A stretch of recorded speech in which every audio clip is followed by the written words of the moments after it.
दोस्तों, वातावरण यानी क्लाइमेट पे मैं पहले भी कई चर्चाएं कर चुका हूं। आज फिर से उस पर कुछ बातें करना चाहता हूं। तेल और गैस यानी ऑयल एंड गैस की खपत बेतहाशा बढ़ रही है। COP26 यूएन के अध्यक्षता में, जिसमें तकरीबन 200 देशों ने भाग लिया था, ग्लासगो, पता होगा, इसके बारे में मैंने चर्चा भी की थी स्कॉटलैंड में। और ढाक के 3 बात हुए। कोयले के खपत को कमी करने की बात हुई थी, खत्म करने की बात हुई थी अंततः किसी खास समय में। लेकिन अंतिम समय में इनका प्लान होगा, लॉबिस्ट होते हैं। भारत ने कहा कि नहीं नहीं, खत्म करने की बात नहीं करें, कम करने की बात करें, कंट्रोल करने की बात करें, इस तरह से खपत करने की बात करें कि वातावरण गंदा ना हो। और इसका समर्थन किया चीन और ऑस्ट्रेलिया ने। चीन कोयला का सबसे बड़ा खपतकर्ता और ऑस्ट्रेलिया विश्व का सबसे बड़ा कोयला बेचने वाला, भारत बीच में है, आपको पता होगा। तो अभी हम तेल और गैस के बारे में बात करते हैं। एक हल्का सा डेटा मैं आपको दूं। तकरीबन हर रोज जो हम खर्च करते हैं, पूरे पृथ्वी की बात कर रहा हूं, किसी एक देश की बात नहीं कर रहा हूं, 100 मिलियन बैरल तेल का और 60 मिलियन बैरल नेचुरल गैस का हर रोज इतना हम जलाते हैं, जिस रूप में जलाएं। और साथ साथ अभी बताऊं कि पिछले 50 वर्षों में यह जो खपत है, जो आज का मैं डेटा दे रहा हूं, वह 3 गुना हो गया। 1969 से डेटा 2019 का है। जी हाँ, 2 साल पुराना है, उससे कोई अंतर नहीं पड़ता है। पूरे के पूरे 3 गुना हो गए। और सैकड़ों वर्ष से जो कोयले का खपत सबसे अधिक होता था, ऐसा नहीं कि अब घट गया है, लेकिन तेल और गैस का खपत 1960 के बाद से बढ़ना शुरू हो गया।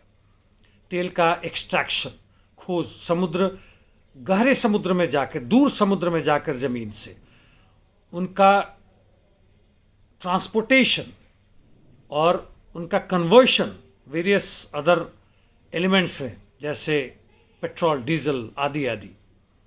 आपका जहाज, हवाई जहाज चलने वाले में जो ईंधन खर्च होते हैं, उनके रिफाइनरी में जो उत्पादकता बढ़ी, टेक्नोलॉजी बढ़ा, उसके कारण ये काफ़ी आगे बढ़ गए। यानी फॉसिलाइज्ड, डीफॉसिलाइज्ड जो प्रोडक्ट्स थे, उनका खपत काफ़ी बढ़ गया।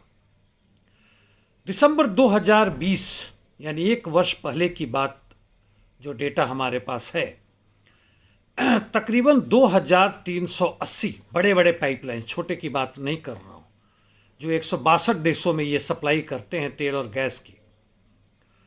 और इनकी लंबाई यदि कहें तो तकरीबन 11 से 12 लाख किलोमीटर है। और इतनी बात नहीं है, इस वर्ष यानी इस गए ख़त्म होते हुए वर्ष में प्लान था, हो भी गया होगा, और अगले वर्ष में भी कहें तो करीब 2 लाख किलोमीटर और बढ़ाने की बात थी। छोटे मोटे पाइपलाइन की बात छोड़ दें, यानी जो भी COP26 में जो बातचीत हुई थी, बड़ी बड़ी बातें की थी कि हम कार्बन डाइऑक्साइड, मोनोऑक्साइड, गंदगी, ये सब को हम खत्म कर देंगे। किसी ने 50 वर्ष का दिया, किसी ने 20 वर्ष का दिया। वह सब शुद्ध बकवास था। चलिए अब हम आते हैं। एक तो बात ये देख लिए कि इस संकट से, इस क्लाइमेट क्राइसिस से कोई भी अछूता नहीं होगा, चाहे इसको वह पैदा करने वाला हो, यानी वह 1% या उससे बहुत कम, जो पूरे दुनिया भर में कोयला, तेल वगैरह वगैरह का खपत कर रहे हैं। आर्म इंडस्ट्रीज़ के प्रोडक्शन और उनके टेस्टिंग में और एक्चुअल यूजेस में जो करते हैं, उससे जो पूरी पृथ्वी गर्म हो रही है, क्लाइमेट क्राइसिस हो रहा है, वो भी इससे अछूते नहीं बचेंगे। कितना भी एयर कंडीशन लगा ले, कुछ कर ले, नहीं बचने वाले। और नतीजा क्या हो रहा है? पूरे विश्व में समुद्र तल ऊपर आ रहा है, पानी का स्तर ऊपर आ रहा है, ग्लेशियर्स खत्म हो रहे हैं, अनयूजुअल वेदर्स आ रहे हैं, एक्सट्रीम वेदर्स आ रहे हैं। लाखों के लोग में, लाखों की संख्या में लोग माइग्रेट कर रहे हैं नौकरी ढूंढने और पानी ढूंढने में। जैसे कई जगह, लैटिन अमेरिका के कई जगह में खेती होने ही बंद हो गई। पानी और वातावरण ऐसे हो गए जैसे समुद्र से तूफान अटकाया और सैकड़ों किलोमीटर अंदर आ गए, और जो भी खेती के लायक जो ज़मीन थे वो ध्वस्त हो गए, ख़त्म हो गए।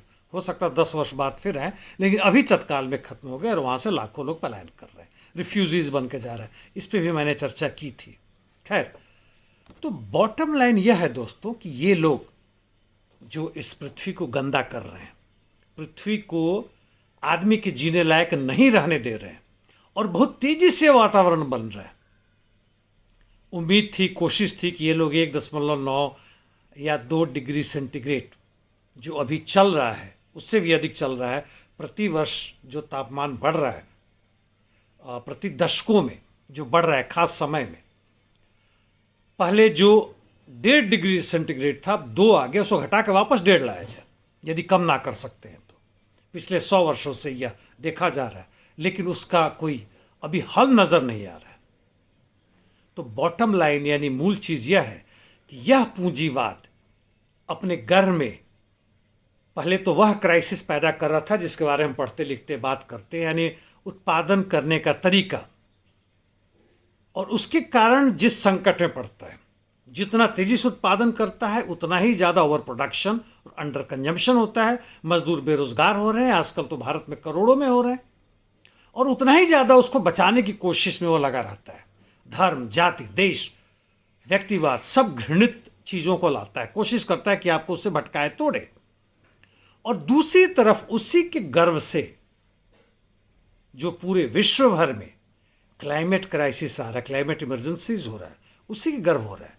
जिस तेजी से उसके घटते मुनाफा को बढ़ाने के लिए वह जिन चीज़ों को पैदा करने की कोशिश कर रहा है, उन्हीं चीज़ों से उनका मुनाफा दर घट रहा है, और यहाँ तक कि उसके खुद के रहने की जो स्थिति है वो भी खत्म हो रहा है।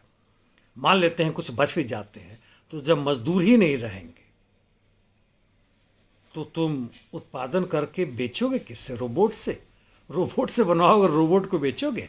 धन्यवाद साथियों।